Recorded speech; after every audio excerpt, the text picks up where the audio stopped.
is that crazy woman doing taking all those pictures? But don't we love pictures? Pictures, they tell a story, don't they? How many of you have been on great vacations and you like to take lots of pictures? You know, you like to take lots of pictures, and we come home and we reminisce about those pictures, and we like to say, oh, I wish I was still there, especially those beach pictures. How about that? Yeah. Or weddings. A lot of times we take pictures of weddings and things like that.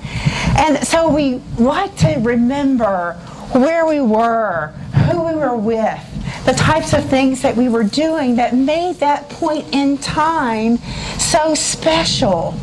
Pictures tell a story, and they paint the story of our history. But sometimes, too, we kind of want to get stuck there. So as we're reminiscing and wish I was still at the beach. And who has children? Anybody have kids out there? Know anybody who has kids? Ever been a kid? You know, ever been a kid? No, so for those of us who remember growing up and our children and how fast they grow, my children are now in college, if you can believe that. I can't believe that. But sometimes I like to go back and look at their pictures and remember those times, and sometimes wish that they were still at home, having all that buzz going on at home. So we have to make sure that we move ourselves forward from the past. And I look at all of the wonderful history that you have had here. I visited your facility, went to the American Still House, all of the wealth, 200 plus years of history that you have in this organization is so tremendous. And you certainly have continued over the course of that time, worked on moving ahead and moving forward. Let's look at how important decisions are as you are at a pivotal point in history and all the things that you all have going on. You certainly are at a pivotal point here at Jim Beam. But I'd like to use two examples. Your cameras here. These are Fuji cameras.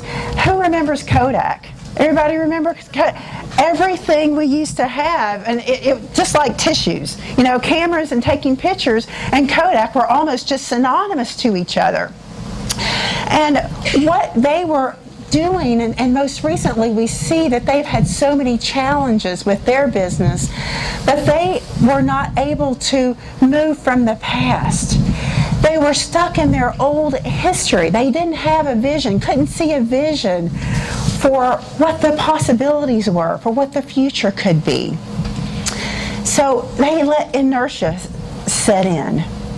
Inertia, doesn't it need some type of stimulus in order to make energy? Do I have any engineers in the house? Are my engineers in the house? Come on, yeah, so is that a true statement? Yeah. Yeah, so you need some kind of energy. Now, take Ford, for example. So some of you have Hot Wheels, and I'll talk more about those Hot Wheels a little bit later. But take Ford, for example. So a recent pivotal point in history as our economy was declining, their industry was declining, they could have decided that we just don't have any options. We have to go with that. But they were able to see a vision of how to move forward. They had a vision of what could be, what the potential opportunities were for them. You too have that opportunity, taking what could be inertia, just like Ford. You have to put, like in their cars, right? You have to put some energy behind something to make it work and to make it happen.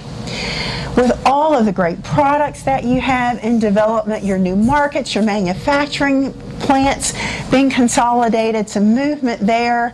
You're even more global now than ever. There's so many exciting things. So you have an opportunity to paint a future going forward.